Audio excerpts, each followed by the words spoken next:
Hi, my name Hello. hello, my name is Tugce Tari-Roth, and I'm the assistant director of the WPTA amateur piano competition. And thank you for accepting an interview with our YouTube series. And today I have Peitao Zhu with me, and he's one of the competitors. So, hello, thank you again. Can you please tell us about Thank where you're you for from? And could you please tell us about where you're from and how old you are? sure. So I am 32. Am I 32?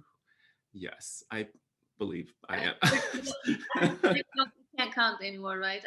Yeah, I understand. uh, I also have to think I sometimes. I know it becomes tricky after a while. Like, I am originally from China. I was born in Nanchang, Jiangxi province, but I pretty much grew up in Shanghai, which one of the East Coast sort of city in China. I came to the United States about 6 years ago. I was pursuing my master's and then a doctorate, and now I am located in Illinois. It's in a city called Aurora, which is about 50 minutes west of Chicago. what do you do your master's and doctorate in? Boston, Massachusetts, and my doctorate at Syracuse University, which is in central New York, I, yeah, upstate New York. I know Syracuse. And Oh, you do? yeah, and what is your subject? I mean, So I am currently an assistant professor in counseling and counselor education at Northern Illinois University. So my discipline is more counseling and education kind of focused. hey, nice, very interesting. Yeah. Cool. So, do you take piano lessons now? And when did you start piano lessons? First, tell me that. And what do you do with it So now? Do you still take lessons? sure. I started learning piano when I was five-ish. My mom taught me for like a couple years. Mhm. It has some foundational knowledge about piano. So she was like my beginning teacher, and then I started taking lessons from a teacher who works at a conservatory Shanghai. for a long time, and maybe over 10 years. I think I was taking sort of formal lessons up until I was 17, 18, graduating from high school. And then I kept playing, but I wasn't taking any sort of formal lessons. I I didn't take any lesson until like a few months ago. I think it was started in August this year, because I finished all my being a student finally, and then start working. So I have a new house, and I decided to have a new piano at home, and it's been a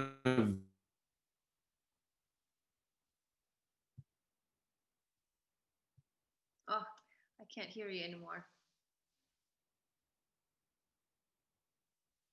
I think we have a little bit of an internet issue. So I'm just going to wait until it resolves on its own. Ah, there you are.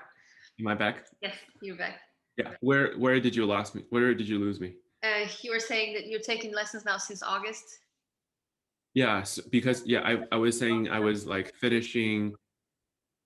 Yeah, I finished finally, not a student anymore, in being in the real world. So I had a new place. I had a piano at home, and it's been a long time since I had a real instrument to practice with. So I decided that I wanted to continue taking lessons so that I can like really improve What makes uh, people go my back to? skills. I always wonder what makes people go back to what they used to do in the past. Is it because some people take lessons when they're young and they don't necessarily like it, but then when they're adult, they say, "Hey, you know what? I'm going to give it a second chance, second try." Why is it that they want to go back to? Is it because something familiar that they already have lessons with, so it's a little bit easier to start? I mean, not normally, um, people most likely would start something that they done as a child rather than start something completely from scratch as an adult. So, what do you think about that? I think the familiarity is definitely there. And for me, I've invested so much time, ever since I started learning. So this is something that I kind of, I'm so used to having it in my life. But the other part is, I think being removed a little bit from my childhood experience. I think I have a different perspective now in terms of what's good music, what's good practicing, what's how do I motivate myself. I don't need my parents to motivate me anymore. You know, I don't need my teacher to motivate me. This is completely just my wanting to do this and do this well. So it's very different compared to how I was. Yeah. Um, yeah. No, they say that amateur, the word amateur comes from the word aimer, to love. So anybody who's amateur, actually, they have a huge love for what they're doing. So it's actually quite. That's a great. I didn't know that. I also learned that recently. So yeah, that's really interesting. And what do you love about classical music? I'm assuming you mostly play classical music, correct? Yeah, I do. I I mean I'm into sort of the jazz genre as well, but I'm more into the more formal structured jazz, which is a little bit antithetical to the idea of jazz. But I love those that have a little bit more structure, um, um, kind of pre-written kind of jazz pieces. One of my favorite composer was Nikolai Kapustin, and I just love all the pieces that he wrote. But yeah, mostly in classical music. I love Chopin, love Rachmaninoff, What is it that you these love people. about classical music? When you play, what Um, makes you feel? I feel like those pieces, I it allowed me to express myself in a way that is otherwise not possible. Like I think it just goes beyond words. It's in a very special state of mind, and I'm only able to achieve when I play. I cannot tell you through words, writing, speaking, anything else. Movement, like that's the only place where I can access that. Which I guess this is the reason why I I'm love making that a feeling. smile on my face because I know what you mean. Yeah, I love that. yeah, Oh, I also play just classical music and right. yeah, I know. It's so also depth. It has such a depth that it's never ending. Exactly. You can always Yeah. rediscover something else. And one other thing that I love about classical music is that it's a complete reflection of your soul when you practice it, when you play it. Hmm. So the way that I used to play when I was 18 is so different than when I play in my adult years. And after Hmm. I had children, I also started to change and play very differently too. So I Hmm. love the fact that it's a reflection, exact reflection of the soul. You would also see it in very big pianists. They would, for example, record all the Beethoven sonatas, and then 30 years later, they would re-record them again. And then, Glenn Gould, for example, Mm. also recorded twice the Bach Goldberg variations. Mm. And Mm. a few times, if you listen to it, one was, I think he was 32, and the second time he was probably 57 or something like that. And he plays very differently. So his Mm. perspective is also, I love that. Yeah, and I think as you were talking, like I think definitely that's that I'm very sort of familiar with what you just talked about, like because you've prioritized different things, right? Like I think even sometimes it can be maybe just a couple years since I played a piece and I really sort of wanting to work on it again. I was like, wow, I didn't even notice any of that. I think I was so immersed in trying to, when I was younger, I was much more interested in doing it technically correct, like making sure all the notes are right. But then like now, I mean, those, they are still important, but for me, It's I'm the end. prioritizing other things. Exactly. So which I think you were right. It's a reflection of where we are. Yeah, and it's not technique is never the end goal. If that No, was the end goal, then everybody would listen to robots playing. Then right, nobody would listen to humans. So the right, reason why we like to listen to human beings and live also, there's also a difference between online content and live content, is that right. you really feel the energy of the person who's performing and you do a complete exchange of energy. You can always feel in the beginning that the audience is a little bit tense and Sure. they don't really give to receive. And the Mm, same thing probably for the performer. They're probably also a little bit nervous. Everybody gets nervous, it's normal. And then in the beginning, it's just a little bit of, what's going to happen? The silence. and then the energy sort of stops, and afterwards it starts flowing. So that's when it gets really exciting. Yeah. For sure, yeah. So yes, so I'm guessing piano playing is sort of a getaway from your work, right? It's just Yeah, to clear your mind, and then you go to different worlds when you right, practice. right, How long right. do you practice per day? Huh. It's interesting you asked that question because I I remember like when I was a kid, I practiced like an hour, maybe sometimes 2 hours. I was finding so many different opportunities to like, let me take a break by getting some water, going to the bathroom, whatever, like trying to subtract time from that practicing. Now I sit on the piano, I want to work on a few pieces, then I look at the clock. I was like, what, 2 hours already? I didn't even realize that. I think most of the time I try to do an hour, sometimes an hour and a half. When I'm really into it, it could be a little bit longer, but that was never intentional. That was just, it just happened. And now I have this a million email that I have to reply to respond to that I didn't check when I was practicing. So yeah, I would say an hour and a half. Oh, that's nice. And Yeah. do you have an ultimate goal for reaching with piano playing, with the repertoire or anything else? Maybe you want to play with Wow. orchestra one day or chamber music.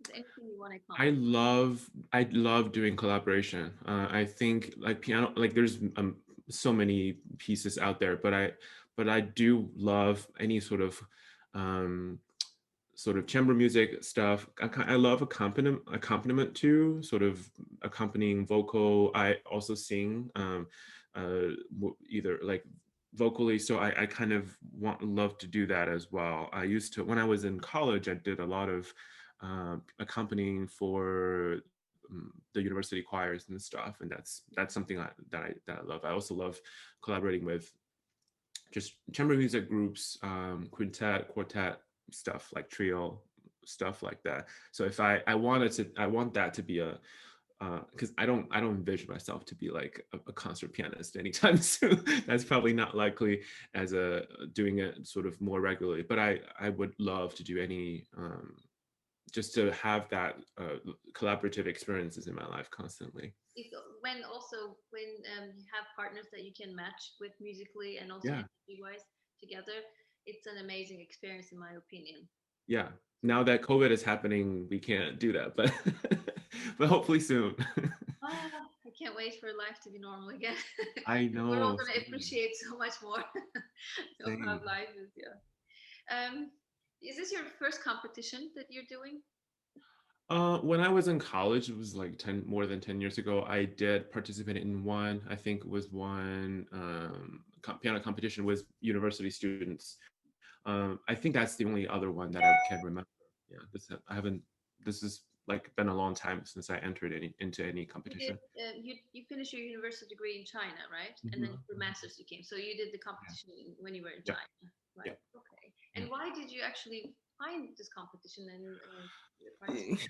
My piano teacher, my current piano teacher, encouraged me because we were working on a few pieces, and and she's like, I think like like music is meant to be shared, like in any other way that is possible. So either you do a concert, or or maybe a competition where you just get to I mean, it's good to it's sort of a shame if you're only keeping everything to Classic yourself. to your teacher. That's the Yeah.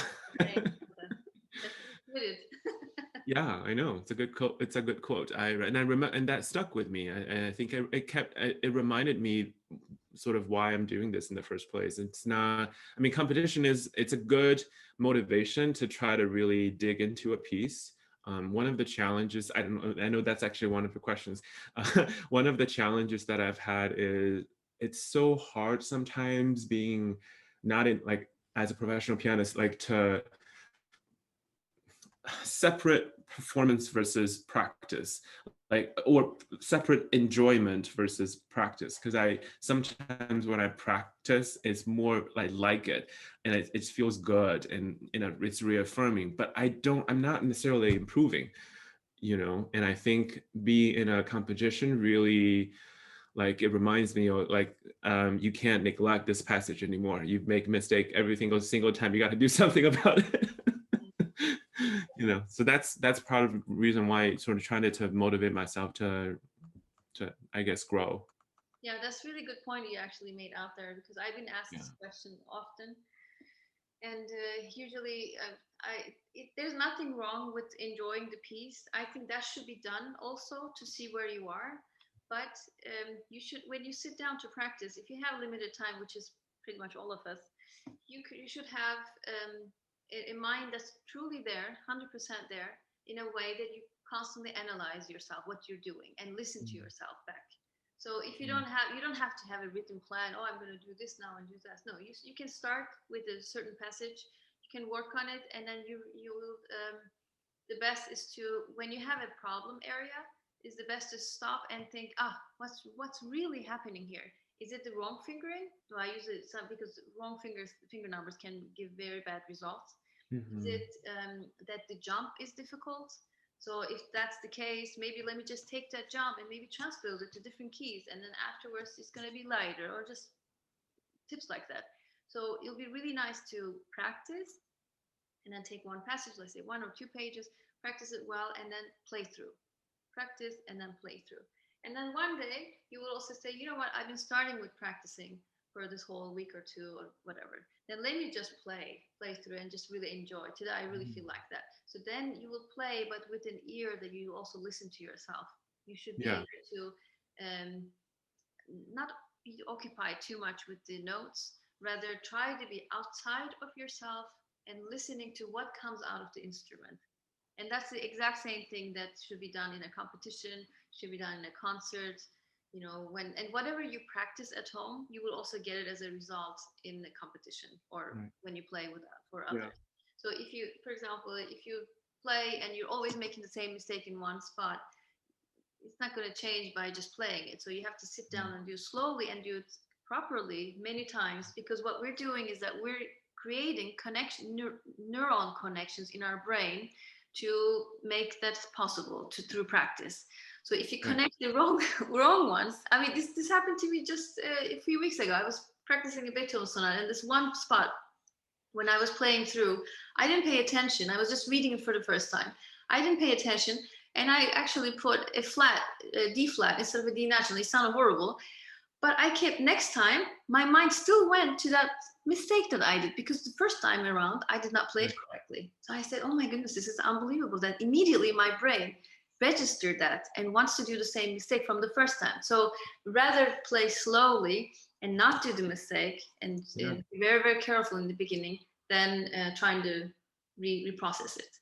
Yeah, and that's why I think like competition and lessons are helpful because if I'm left to myself playing, I would like that's not a priority for me. I want to enjoy it, like that's I think that's natural. But then I need someone who can be a little bit more objective and to tell me like these are things that you need to work on, and then being able to like 'cause I think practice takes a lot of creativity actually. Like it takes like you need to, it's not just trying to like because there's just multiple ways to correct a mistake, and I think I didn't have that all of these tools, and my teacher, she has a lot of different ways to for practice and how to practice more intentionally, and I really appreciated that.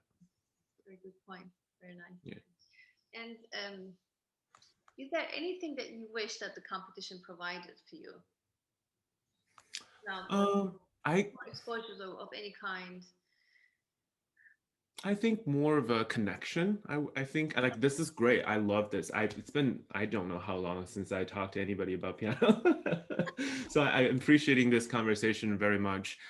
Something like this with the other competitors. I actually went online with to the YouTube website, the page where I think you uploaded a few of them already. So I watched some of that. I loved hearing everybody's stories. I wish there's a way for maybe for us to connect with each other, because it's cool. People are like in France and like in Germany. Like that's just it's a really nice. I actually have good news for you, because I'm working on making a community.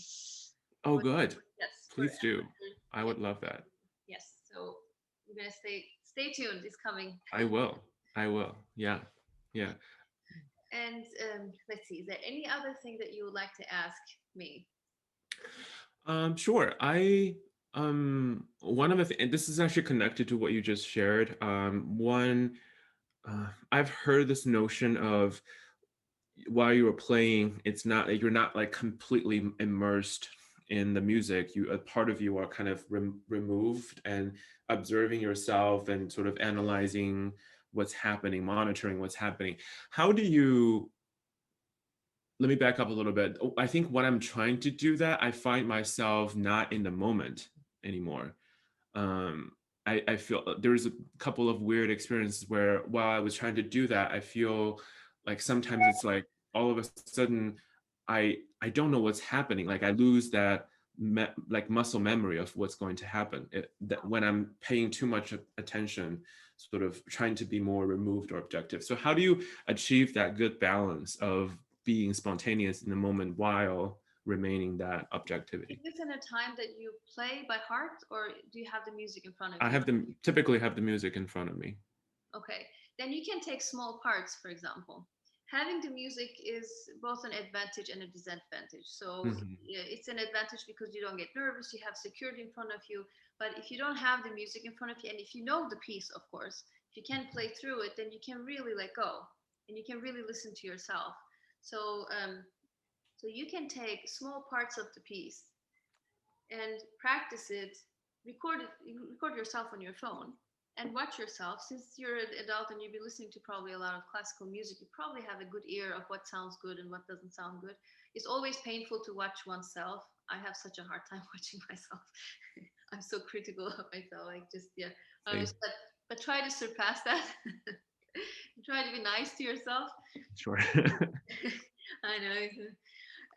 But afterwards, try to take that one passage, Hmm. play it, and then afterward try to go, how should I say it, with your right ear, for example. Try to be far out, as if you're an audience and you're just listening to it. So instead of hearing yourself through, let's say you're playing a grand piano, instead of hearing yourself through the where you're sitting through on in front of the keys and hearing it there, try to hear it in the way that it actually sounds in the room, and it reflects back to you in the room. So then you actually have your attention in the outside. Doesn't mean you should hear other people or neighbors. Don't get distracted. But then you can collect those sounds that comes out and then reprocess it in your mind to see, oh, okay, this sounds actually pretty. This doesn't. It takes a few times to practice that. It also took me some time to listen to it and to really learn that, because in the past I was too busy with the when you're young, you're busy with the notes, you're trying to make sense. So if you're young, you don't have so much life experience. Life experience also makes a huge difference in that. So you have a big advantage as an adult, to play the piano, because you can Sure. understand concepts so much better than a younger person could. I mean, they're also very old souls in the world. They're just young Yes. people. They're born and they're already, they're adults. I mean, I was young. I still feel quite young sometimes. I play very well with my children, so you know. Um, but anyways, if you can just yeah, if you can just put yourself out, but it could be that in the beginning with your muscle memory, you may some mistakes, you may do Hmm. some mistakes, but don't worry about it. This is to train your ears. So piano playing is mostly training your ears to see what's really tasteful or what's not. So of Right. course we do a lot of technical things, other things, but if you can really self-analyze and train your hearing, then I think you're going to have a big advantage on the way that you play. And recording also makes a big difference. Yeah. Sometimes we don't notice what we're doing until we see Hmm. ourselves on the just short clips of it, and then listen back to it. And yeah, I think that's Yeah, I'm what I'm taking away from what you're saying is like the biggest thing I'm taking away is to break it into smaller parts. Because I recognize it's easier to do. I think for me, it's easier to do when it's a shorter piece. Like one of the pieces that I submitted was 9 minute. Like it's exhausting to try to do that throughout the 9 minute. I feel like my mind was so tired afterwards. But I think like you're right. If I'm able to do that part by part, that probably what made it easier. For sure. Again, it comes to we're also training our minds and the connection with the neurons and how we're doing it. So something that's huge, we just cannot memorize it. Imagine you're memorizing a poem. If it's I don't know, 50 verses, there's no way that you can memorize it. What you do is that you take small parts in the beginning and then you memorize one verse, and then you have a concept in your mind what's the next verse is going to be, and then the next verse. That's how you, step by step, you actually sort of spoon feed your brain. That's right. That's right. Learn Yeah. it. Because if it's too big, you just cannot learn it. So what I do is that I take small parts. Sometimes, of course, I try to do the whole thing. I go from detail to big picture all the time. Detail, big picture, detail, big picture all the time. That helps with memory, that helps with the music, that helps with the concept. I also sometimes look at the whole piece, or sometimes I say, you know what, let me see what he wrote, the rest of the things. Like, let's say it's a Beethoven sonata, now it's 2020, it's still Beethoven year.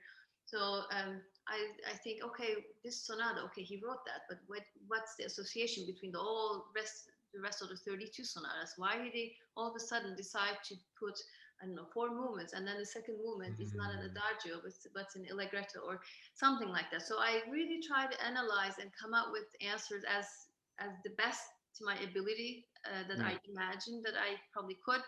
And then if I feel stuck somewhere, then I do a little bit of research, or I listen to other musicians too. And then I think, oh, okay, that's also, that could be also from that. Or sometimes I mentioned that also in another interview, that sometimes I see the key of the piece and it doesn't make any sense. And I'm playing and it feels that it didn't feel that I understood it. So I will transpose it to different keys. And then I was saying, okay, for example, the Appassionata, it starts with F minor, so then I think, okay, how soft is it going to be? What's the balance? Is it left hand more, right hand more? Then I think, okay, let me just transpose it. Then just the first phrase, not the entire sonata, but the first phrase, I will transpose it to different keys and then go up and up and up, half a step every time. Then I go back to playing and I'm like, oh, now it feels home. Now the F minor feels right. Because the other ones gave me a different feeling. And why did you choose the F minor? Right. That's good. That's This cool. kind of things, constant analyzing, constant, just always having the fresh mind of having a question about it. I think I read an interview of Igor Pogorelic a few months ago, and he said the pieces should be always approached with respect, and it just stuck with me. I'm like, that's so right. He's such a great pianist, and he still talks about respect. That's very true. You cannot underestimate the piece. You cannot do it in a quick time and then imagine that the results is gonna be really great. I mean, I still do that sometimes. I take it for granted, and I have limited amount of time. And I say, well, you know what, I can do it in this amount of time, and sometimes it doesn't give me the same result. So you have to just always approach it with the respect and sometimes you also have to have the courage to say, you know what, I'm just going to do it no matter what, and then next time I'll record it better, or I'll do it better, I'll play better. Right.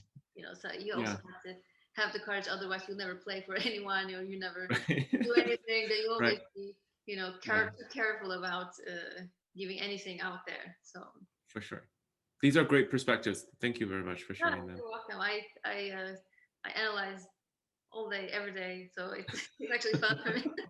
And when I teach also, I also do a lot of analysis.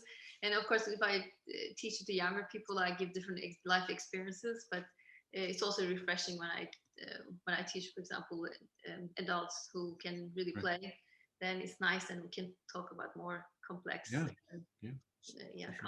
rather than simple things. Yeah. Okay, well, I appreciate your time, and thank you so much for taking part of the interview. This was a lot of fun for me as well. This is always interesting for me as well, and I love classical music, and so anytime that I hear somebody else also passionate about classical music, it just makes me also happy. And I think the world is a better place with music.